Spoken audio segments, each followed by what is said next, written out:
Hey, what's up, nerds? Here doing a topic of the week response. This week we're talking about what is fantasy. Just sort of off the top, what I thought was really interesting was something Vince had mentioned that fantasy could be a subgenre of science fiction, and then talking about the interplay between science fiction and fantasy and how they kind of intertwine a lot.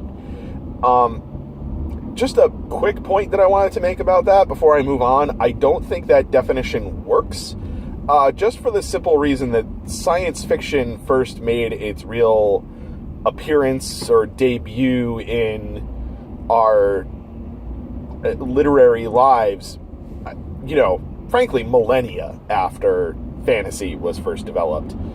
Fantasy, being one of the first real genres of literature other than, nonfiction, in histories and things like that. The stories of, the Iliad and the Odyssey being thousands of years old, other things being even older than that, the Epic of Gilgamesh, all of those really old stories, from a certain perspective, the Bible being also a fantastical story. That's a bit of a touchy subject for a lot of people, whether it's fiction or nonfiction. But the point being that fantasy is a much, much older genre than science fiction is. And so to say that fantasy is a subgenre of science fiction, I think is backwards. I think science fiction is really a subgenre of fantasy. Or to a certain extent, sort of an offshoot related entity to fantasy. So the idea that I really want to propose is that fantasy isn't an on-off switch. It's not binary. Is it fantasy? Is it not fantasy? I see it more as a spectrum. How fantasy is something. How much do you have to suspend your disbelief? How much is this story rooted in the real world? And even in science fiction, we can sort of make this same kind of comparison. So I would almost see the two, because they're so related, as like a Cartesian plane, that you would have fantasy along the x-axis and science fiction along the y-axis, and you would plot where your story is based on, how much do you have to suspend your disbelief with regard to supernatural elements, moving along the x-axis, or technological elements moving along the y-axis. And you can see that depending on, the nature of the story, you would have some stories like, Star Wars and Dune are two great examples of things that you have the supernatural being combined with advanced technology that is currently undiscovered or undeveloped. So I think those two things, they really interrelate, and if you think about it more on a spectrum or on a plane, I think the two make a lot more sense. They're so closely interrelated to each other. And the 0 point, the origin on this plane, I would really say is nonfiction. A nonfiction story, something that is absolutely just a telling of something that actually happened. And the further you get away from actual events, actual places that we know of, actual phenomenon that we're aware of, actual technology that exists, the further along those two axes that you move. So that's really how I kind of define it in thinking about this further. I actually had given a lot of thought to this after Vince's question, because I think it's a really interesting topic, and oddly enough, well, not really that oddly, it seems like everything in life ends up really being on some sort of spectrum, and to have a binary notion of anything in particular is, I think, usually false. And of course, that falseness also being on a spectrum. How false is it? Anyway.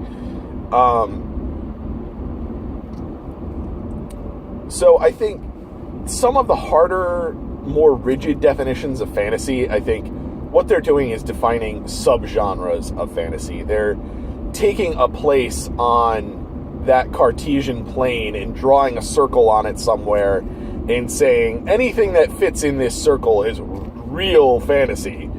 And I think that's a mistake. That's really trying to put something in a smaller compartment than it really belongs in. We can have all sorts of different degrees of fantasy. Even in a fairly basic fictional work that's very much grounded in reality, you're still suspending your disbelief because these characters don't really exist and the events don't really exist. Especially if it's, something historical. Historical fiction is a great example. You have to suspend your disbelief that, these events that occurred don't have some sort of greater repercussion on history, and don't fit in and mess things up in some other way.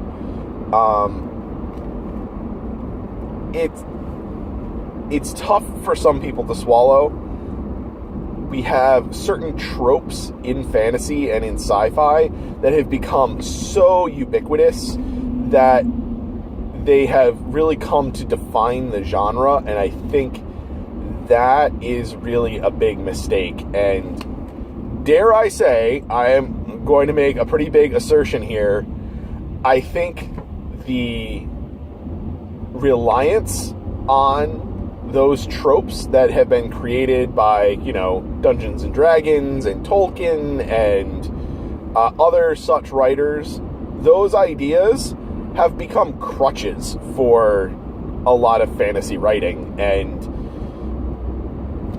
it's gone away from creating a fantastical world to just stealing somebody else's ideas and plopping them into some other fantastical world.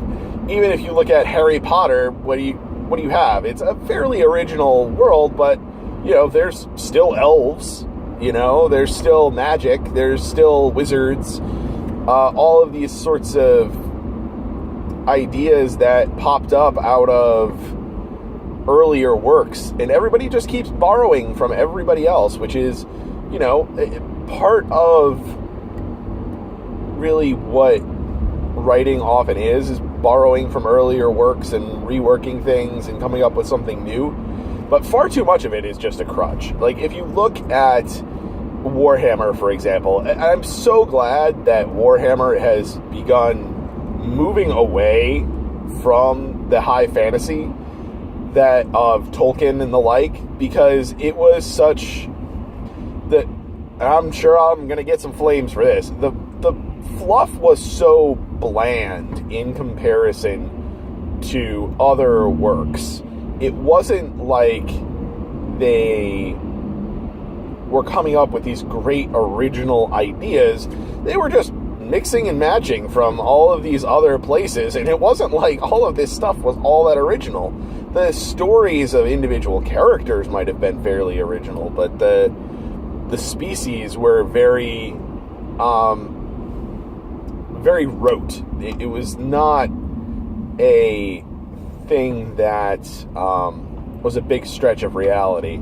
There's not that much of a difference between, like, I don't know, the high elves and the elves of Tolkien. There's not that much of a difference between the dwarves and the dwarves of Tolkien, or the humans, or anything else. There are some fairly original elements, but even those were stolen from other places, other than Tolkien in particular. So, I think my challenge to fantasy writers is to create new things, to expand outside of that bubble of what we have come to think of as fantasy. Because I think it's sort of a false definition that's been created, and people want to create this fantasy world, and all of a sudden it's, you know, dragons and elves and dwarves, and it's basically the same crap over and over again, and I'm personally kind of tired of it. I would love to see some fantasy that is outside of that, that enters more of popular culture. And some of it does. We get some things, and I think the sci-fi fantasy genre is, you know, when we have the blending of science fiction and fantasy, is an excellent opportunity for that. That seems to be a more popular way in modern times to be attacking that sort of concept of coming up with something new. But anyway, that's sort of my thoughts on what is fantasy. Not a clear definition, more of a spectrum, more of a Cartesian plane, if you will. So, hope you all enjoyed. I'll talk to you all later.